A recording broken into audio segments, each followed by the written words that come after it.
எல்லாருக்கும் வணக்கம். இன்றைக்கி என்ன பார்க்க போகிறோம் அப்படின்னா, நம்ம வீவர் வந்து சப்பாத்திக்கு சைட் டிஷ் வந்து ஒரு குருமா பண்ணி காமிங்க அப்படின்னு சொல்லி கேட்டிருந்தேன். சரி, அதனால் ஒரு குருமா பண்ணி காமிக்கலாமே அப்படிங்கிறதுனால தான் இன்றைக்கி வந்து வீடியோ எடுத்திருக்கேன். இப்போ வந்து குருமா தான் நம்ம பண்ண போகிறோம். குருமாவுக்கு வந்து என்னெல்லாம் பண்ணிடலாம் அப்படின்றத பார்க்கலாம்.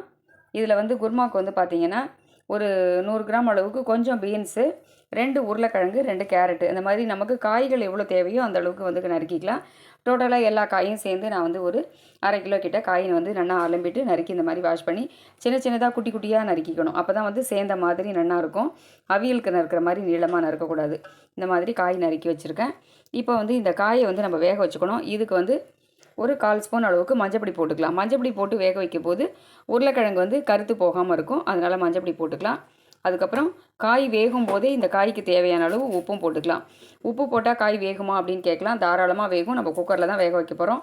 வெளியில் வெந்தாலும் உப்பு போட்டு வேக வைக்கிற போது தான் காயில் வந்து அந்த உள்ளுக்குள்ளே கிழங்கு, கேரட்டு, பீன்ஸ்லாம் நறுக்கிறோம் இல்லையா, அந்த காய் உள்ளுக்குள்ளேயும் உப்பு உரைக்கும். நம்ம மேலாக போடும்போது மேலே தான் இருக்குமே தவிர உள்ளுக்குள்ளே அவ்வளோ சீக்கிரம் உப்பு ஊறாது. அதனால் ஒரு 1/2 ஸ்பூன் கிட்ட கல் உப்பு போட்டுக்கலாம். இப்போது இந்த காய் வேகிறதுக்கு ஜலம் விட்டுக்கலாம்.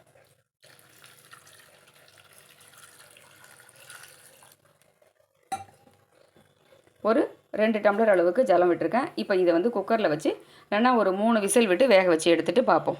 அடுத்தது சப்பாத்திக்கு வந்து ஒரு 3 டம்ளர் அளவுக்கு மாவு பிசைஞ்சு வச்சுருக்கேன். சப்பாத்தியோட பதம் வந்து எல்லாருக்குமே தெரியும். கொஞ்சம் கொஞ்சமாக தண்ணி தெளித்து நம்ம வந்து பிசைஞ்சிக்கலாம். கொஞ்சம் சப்பாத்தியில் வந்து ஒரு ஸ்வீட்டும் ஒரு டேஸ்ட்டும் கிடைக்கிறதுக்காக காய்ச்சி ஆற வச்ச பால் வந்து 1 டம்ளர் அளவுக்கு விட்டுருக்கேன். மாவில் வந்து நல்லா உப்பு போட்டு மிக்ஸ் பண்ணிவிட்டு 1 டம்ளர் வந்து காய்ச்சி ஆற வச்ச பாலை சேர்த்து நல்லா மிக்ஸ் பண்ணிவிட்டு அதுக்கப்புறம் கொஞ்சம் அதில் வந்து கொஞ்சம் தண்ணி சேர்த்து ஜலம் சேர்த்து நம்ம வந்து மாவை வந்து இந்த மாதிரி அமைக்கணும்னா அமுங்கணும். ரொம்ப வந்து ஓட அதாவது ரொம்ப தளர்த்தியாகவும் இருக்கக்கூடாது, அதே சமயத்தில் ரொம்ப வந்து பூரி அளவுக்கு கெட்டியாகவும் இருக்கக்கூடாது. இந்த பதத்துக்கு மாவு இருக்கணும். கொஞ்சம் தளர்த்தியாக ஓரளவுக்கு இருந்தால் தான் சப்பாத்தி வந்து சாஃப்டாக நல்லாயிருக்கும். இல்லைனா வந்து மாவை பிசைஞ்சு ஒரு 1 ஹவர் கிட்ட ஊற வச்சிட்டோம் அப்படின்னாலே மாவு வந்து ரொம்ப நல்லாயிருக்கும், சப்பாத்தி சாஃப்டாக இருக்கும். அதனால் மாவும் வந்து பிசைஞ்சு வச்சுட்டேன். மாவோட பதம் வந்து பிசைகிறது எல்லாருக்கும் தெரியும் அப்படிங்கிறதுனால நான் வந்து அதை வந்து வீடியோவில் கொடுக்கல. மாவு நல்லா ஊறினதுக்கப்புறம் குருமாவும் பண்ணிவிட்டு நம்ம அதுக்கப்புறம் வந்து சப்பாத்தி இட்டுட்டு போட்டு எடுக்க வேண்டியது தான். ரொம்பவே ஈஸியான மெத்தடாக இருக்கும். பிகினஸாக இருக்கீங்க அப்படின்னா நீங்கள் வந்து சப்பாத்திக்கு ஒரேடியே மாவில் வந்து தண்ணியோ பாலோ நிறைய சேர்த்துறாதீங்க. நீங்கள் எவ்வளோ எடுக்கிறீங்களோ மாவு அதுக்கு தகுந்த மாதிரி கொஞ்சமாக வந்து பால் விட்டு மிக்ஸ் பண்ணிவிட்டு அதுக்கப்புறம் கொஞ்சம் கொஞ்சமாக தண்ணி சேர்த்து அந்த மாதிரி பிசைஞ்சிக்கிற போது நல்லாயிருக்கும். மேலாக லாஸ்ட்டில் வந்து ஒரு 2-3 ஸ்பூன் கிட்ட எண்ணெயை விட்டு நல்லா மாவில் வந்து தடவி நல்லா வந்து 2 பக்கமும் எண்ணெயை தடவிட்டு அப்படியே வச்சு மூடி வச்சிட்டோம் அப்படின்னா மாவு வந்து காஞ்சி போகாமல் இருக்கும். அதுக்கப்புறம் நம்ம வந்து இட்டுக்கலாம். அடுத்தது குருமாவுக்கு வந்து நம்ம அரைச்சிக்க போகிறோம். இந்த குருமா வந்து ரொம்ப டேஸ்ட்டாகவும் ரொம்ப ஈஸியாகவும் பண்ணக்கூடிய மெத்தட் இது. ரொம்ப சூப்பராக இருக்கும். நான் அடிக்கடி இந்த மெத்தட் தான் பண்ணுவேன். ஓவர் மசாலா இல்லாமல் அதிக மசாலா இருந்தது அப்படின்னாலே நமக்கு வந்து என்ன சொல்கிறது, டைஜஸ்ட்டுக்கு அவ்வளோ ஈஸியானதாக இருக்காது. அதனால் ரொம்ப மைல்டான மசாலாவும் இருக்கும், அதே சமயத்தில் ரொம்ப டேஸ்டியும் ரொம்ப ஹெல்த்தியாகவும் இருக்கும். இதில் வந்து ஒரு 1/2 மூடி அளவுக்கு தேங்காய் வந்து போட்டுருக்கேன். இதில் 1 டேபிள் ஸ்பூன் அளவுக்கு பொட்டுக்கடலை போட்டுக்கலாம். இது வந்து ஒரு திக்னஸ் கொடுக்கறதுக்கு பைண்டிங்காக தான் இந்த பொட்டுக்கடலை சேர்க்குறது. அதுக்கப்புறம் ஒரு 2-3 கிராம்பு, 2 ஏலக்காய் இதையும் வந்து இதில் சேர்த்துக்கலாம். நம்ம வந்து இதில் பட்டை அந்த இதெல்லாம் போடுவோம் இல்லையா, பிரிஞ்சி இலை, அதெல்லாம் வந்து தேவை கிடையாது. இந்த மாதிரி சிம்பிளாக போட்டுட்டா போதும். 1/2 மூடி தேங்காய் போட்டிருக்கேன்.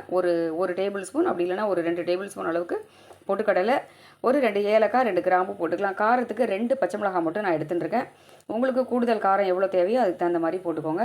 அதுக்கப்புறம் வந்து 1 ஸ்பூன் அளவுக்கு சோம்பு போட்டுக்கலாம். சோம்பு 1 ஸ்பூன் போட்டுருக்கேன். இது போதும். இதை வந்து நம்ம ஃபஸ்ட்டு வந்து நல்லா கோர்ஸாக ஓட்டிட்டு அதுக்கப்புறமா கொஞ்சமாக ஜலம் விட்டு இதை கெட்டியாக ஒரு தேங்காய் சட்னி மாதிரி இதை அரைச்சி எடுத்துகிட்டு அடுத்தது பார்க்கலாம். அடுத்தது இப்போ வந்து நம்ம குருமா பண்ணிக்க போகிறோம். இப்போ வந்து குருமா பண்ணிக்கலாம். இதுக்கு வந்து ஒரு 4 பெரிய வெங்காயம் நறுக்கி வச்சுருக்கேன். 2 தக்காளி நறுக்கியிருக்கேன். ஒரு பாண்ட்லியில் வந்து ஒரு 2 டேபிள் ஸ்பூன் கிட்ட எண்ணெய் விட்டுருக்கேன். இப்போது இதில் நம்ம கடுகெல்லாம் போட வேண்டாம், எதுவும் தாளித்து போட வேண்டாம். அப்படியே டைரெக்டாக வெங்காயம் சேர்த்துக்கலாம்.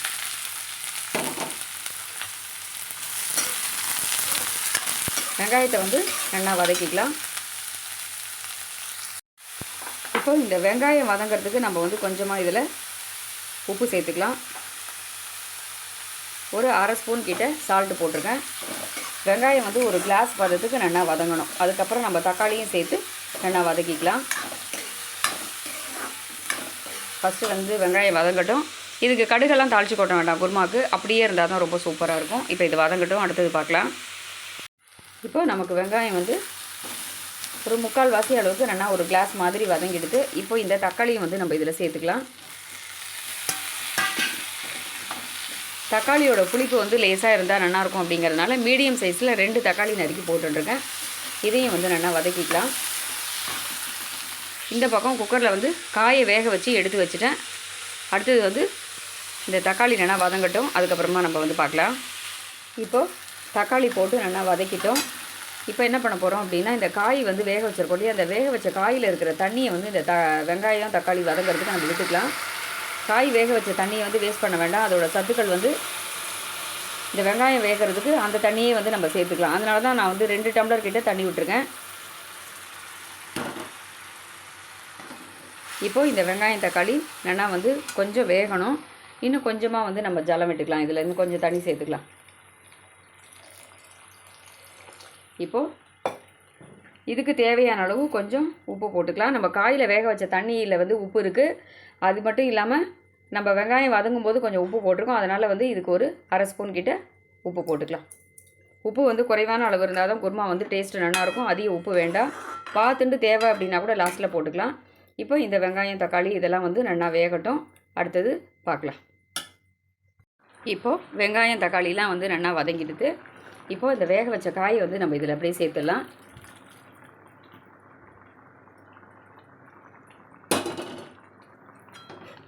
காய் சேர்த்துட்டு நல்லா வந்து மிக்ஸ் பண்ணி விட்டுக்கலாம்.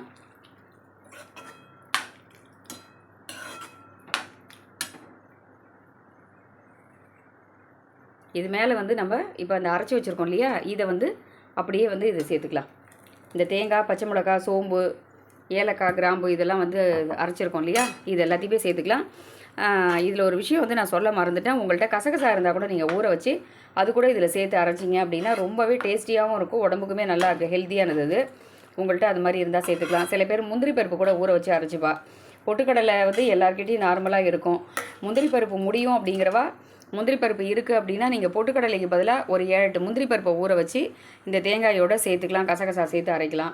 கசகசாவும் முந்திரி பருப்பும் இல்லைனாலும் எல்லா ராத்துலேயும் எல்லார்கிட்டையுமே வந்து பொட்டுக்கடலை அப்படிங்கிறது நார்மலாக எல்லார்கிட்டையும் இருக்கும். ஸோ அதனால் பொட்டுக்கடலை அப்படிங்கிறது எல்லா பர்சன்கிட்டையும் இருக்குங்கிறதுனால நான் வந்து பொட்டுக்கடலை சேர்த்து பண்ணியிருக்கேன். உங்களுக்கு பிடிக்கும் அப்படின்னா நம்ம வந்து முந்திரி பருப்பு, கசகசா இதெல்லாம் நம்மளோட தேவைக்கு ஏற்ப விருப்பத்துக்கு ஏற்ப பண்ணிக்கலாம்.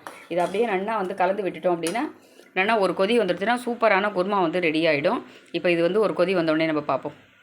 இப்போ குருமா வந்து இந்த மாதிரி நல்லா பபிள்ஸ் வந்து கொதிக்கிறது பாருங்கள். இந்த மாதிரி கொதிக்கும் போது நம்ம வந்து ஆஃப் பண்ணிக்கலாம். அப்போ தான் நம்ம வந்து அரைச்சி விட்ட தேங்காய் பொட்டுக்களெல்லாம் வந்து நல்லா பைண்ட் ஆகிருக்கும். நல்லா வந்து ஒரு 2-3 நிமிஷத்துக்கு நல்லா கலரி விட்டோம் அப்படின்னா நல்லா வந்து கொதித்து திக்காகிடுது அப்படின்னா நமக்கு வந்து ரொம்ப கரெக்டான பக்குவத்துக்கு இருக்கும். நம்ம அரைச்சி அந்த விழுதெல்லாம் சேர்த்துட்டு எந்த அளவுக்கு கெட்டியாக இருக்குது, எவ்வளோ தண்ணி விடணும் அப்படிங்கிறத பார்த்துன்னு நீங்கள் ஜலம் விட்டுட்டீங்க அப்படின்னா அட்ஜஸ்ட் பண்ணிட்டீங்கன்னா ரொம்ப கரெக்டாக இருக்கும் தொட்டுன்னு சாப்பிட்றதுக்கு. இது கொஞ்சம் ஆறிடுது அப்படின்னாலும் நமக்கு வந்து திக்காயிடும். இந்த பதத்துக்கு இருக்கணும். ரொம்ப கெட்டியாகவும் இருக்கக்கூடாது, ரொம்ப ஓட தண்ணியாகவும் இல்லாமல் ரொம்ப கரெக்டான காரம், ரொம்ப பக்குவமாக, ரொம்ப சூப்பராக, பார்க்கவே கலர்ஃபுல்லாக இருக்குது பாருங்கள். இந்த மாதிரி ஒரு குருமா வந்து சூப்பராக இருக்குது அப்படிங்கிற அளவுக்கு ரொம்ப பிரமாதமாக இருக்குது. அடுத்தது சப்பாத்தி இட்டுட்டு பார்க்கலாம். இப்போது சூப்பரான சாஃப்டான சப்பாத்தியும் குருமாவும் வந்து ரெடி ஆகிடுது. குருமா நான் உங்கள்கிட்ட சொன்ன அதே ரேஷியோவில் நீங்களும் வந்து ட்ரை பண்ணி பாருங்கள். ரொம்ப அருமையாக இருக்கும். சப்பாத்தி ரொம்ப டேஸ்ட்டும் ரொம்ப ஒரு ஸ்வீட் கலந்த ஒரு டேஸ்ட் கிடைக்கிறதுக்காக பால் விட்டு பசஞ்சால் நல்லாயிருக்கும்னு சொல்லியிருக்கேன். நீங்களும் அந்த மாதிரி மெத்தடில் ட்ரை பண்ணி பாருங்கள். நம்ம வீவர் கேட்டதுனால இன்றைக்கி சப்பாத்தியை ஒரு சூப்பரான குருமா பண்ணியிருக்கோம். இந்த குருமா வந்து நீங்கள் இந்த மெத்தடில் ட்ரை பண்ணி பாருங்களேன், எவ்வளோ சூப்பராக இருக்குது. நம்ம இது வரைக்கும் இந்த மாதிரி சாப்பிட்லையே அப்படிங்கிற மாதிரி ஹெவியான மசாலாவாக இல்லாமல் ரொம்பவே சூப்பராக அமேசிங்காக இருக்கும். நீங்களும் இந்த மாதிரி மெத்தடில் ட்ரை பண்ணி பார்த்துட்டு எப்படி இருக்குன்னு சொல்லுங்கள். இதே மாதிரி மறுபடியும் வேறொரு வீடியோவில் சந்திக்கிறேன். நன்றி, வணக்கம்.